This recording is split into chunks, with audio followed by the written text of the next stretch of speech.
Hello, and welcome back to Sewing with Intention. In this detail video, we're going to cover the steps we followed in measuring, cutting, and stapling new Sunbrella fabric onto our 30-year-old saloon seating surfaces. We have another video in this series where we detail how we deconstructed the upholstery pieces to prepare them for these stages, so check that out if you're interested. Good morning. We are not on board with intention, obviously. We're continuing the upholstery project, recovering currently the seat bottoms or seat cushions, and then we're going to do the backs after that. What I wanted to show you is how we determine the size of fabric that we're going to use to cover the seat backs.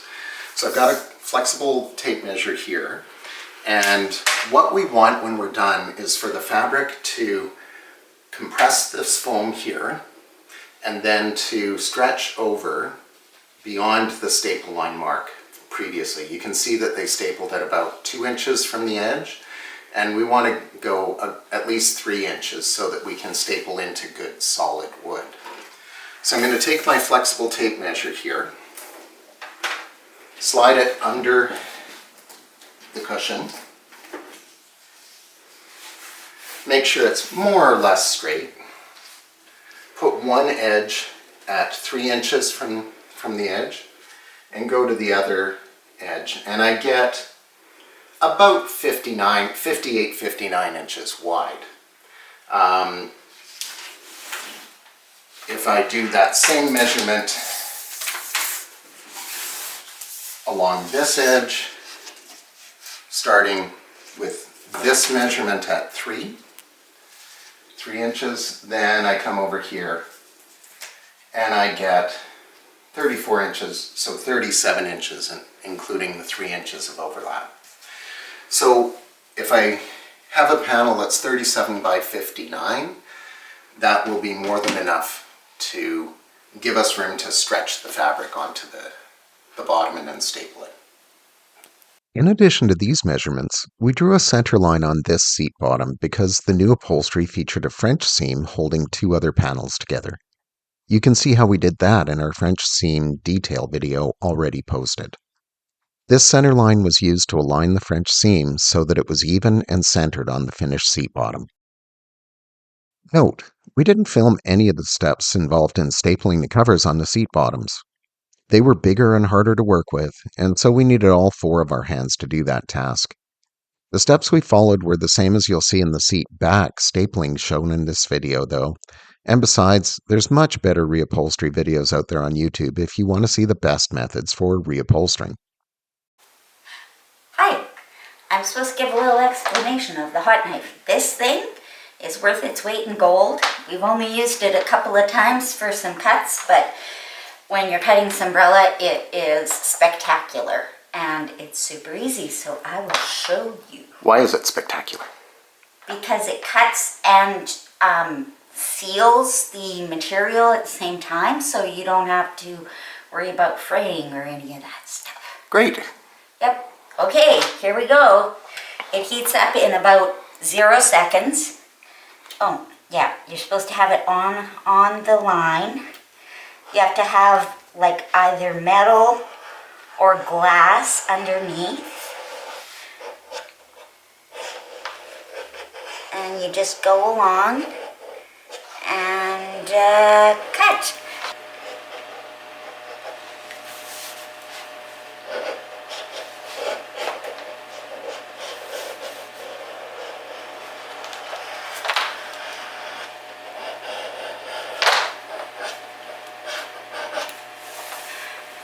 Now, you can probably see there are a few places where it hasn't cut through.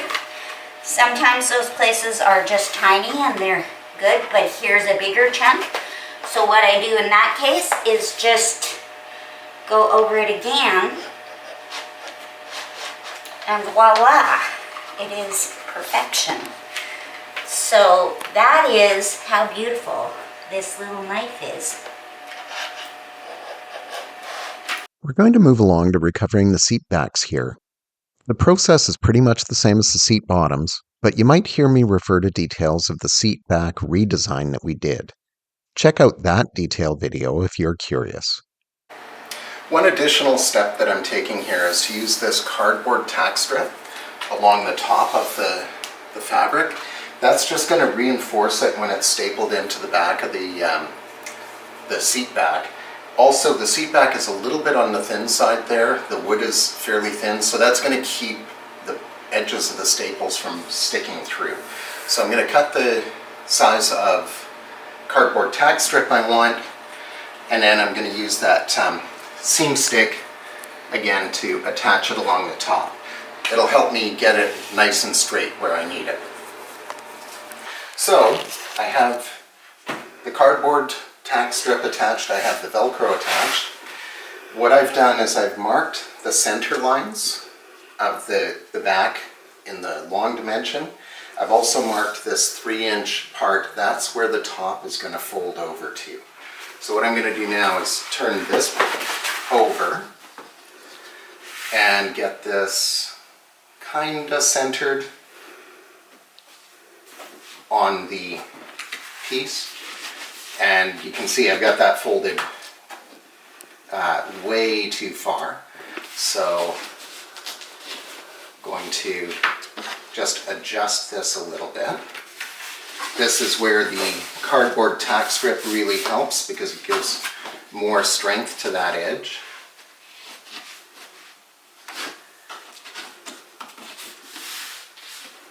Before I staple anything, I'm just going to turn this over and see, yep, that's a couple of inches down from the top, which is exactly what I want.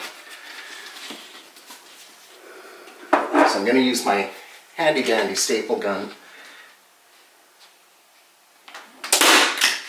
and just put 3 staples in to hold this in place.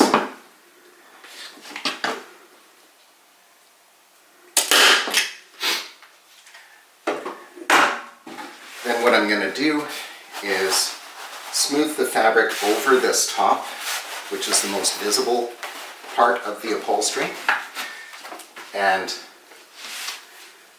pull it along to the bottom, fold it over. This isn't actually the portion of the upholstery that people are going to be sitting on anyway, so it doesn't particularly have to be perfect, but I'm an ex-pharmacist, so it's going to be as perfect as I can get it. And I'm just going to put 1 staple in there now to hold it, and that looks pretty good. So now I need Donna, so we're not going to film this part, and we're going to fold these edges. Alright, so you can see from the front of this, nice and smooth, it looks great. This is quite straight, so the cushion will attach well. The corners are mostly hidden, but I still folded them kind of like you'd fold a present, and then worked the fabric around and provided even tension. So now what I'm going to do is just put a few more staples in to hold it better in case a staple disappears, breaks, corrodes, anything like that. Then we're going to put this black dust cover material along the back just to finish off the appearance. You can see there is a little bit of puckering in the fabric at the back here. That's fine. The important thing is how things look on the front, not how they look on the back where no one's going to see it.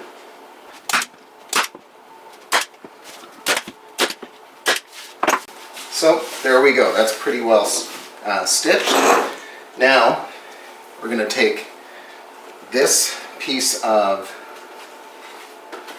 black dust cover material, and you can see pretty much this is the right size already.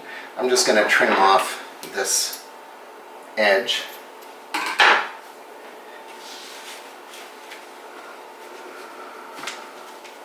And then cut this far side. This doesn't really have to be that exact, and we'll see why in a moment. Because now I'm going to take the magical double-sided tape of whatever name you want to give it, and I'm going to put tape along each edge and then fold it over. What that's going to do is give 2 layers of fabric to staple into. I'm not going to show that on camera though, because it's really hard to do one person. As you can see, we've attached the seam stick along each edge. Now I'm just going to peel off the paper, make a terrible mess on the floor, and fold this over on this edge.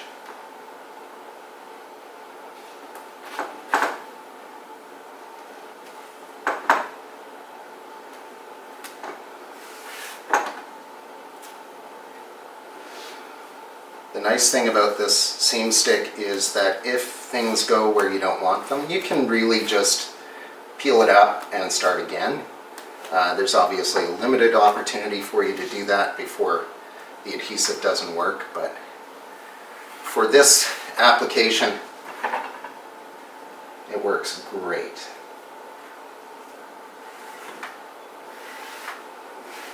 Okay, I'm not going to show the other 3 sides. So now we've got those edges folded over. We're going to put this over the back, and it's just going to finish this off nicely. If we ever have to take these cushions off, it'll keep people from getting splinters on the wood or seeing staples. We're not going to show the stapling. It's the same as stapling any other material to the back here. Thanks.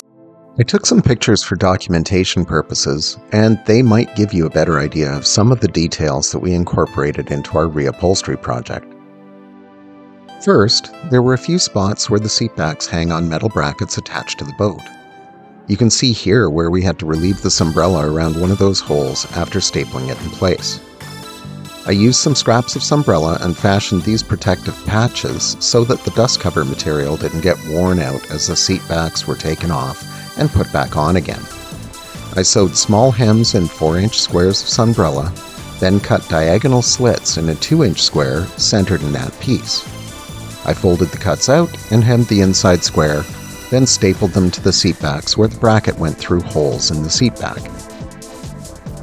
Also, the corner piece was complicated and required the addition of wedges to reinforce the Sunbrella where it would have had to stretch. Sunbrella really doesn't stretch, and as you can probably tell from these pictures, the corner piece required the fabric to do that. The old velour stretched a fair amount, so it could accommodate this shape. We probably could have simply stapled the Sunbrella to the backing without adding these wedges, but we were concerned that the exposed foam would be damaged or subjected to increased wear. The final product looks really nice, so much better than the previous upholstery. We are very proud of the results. Thanks for watching. Check out the other videos in this series if you're interested in how we reupholstered the seats in our boat.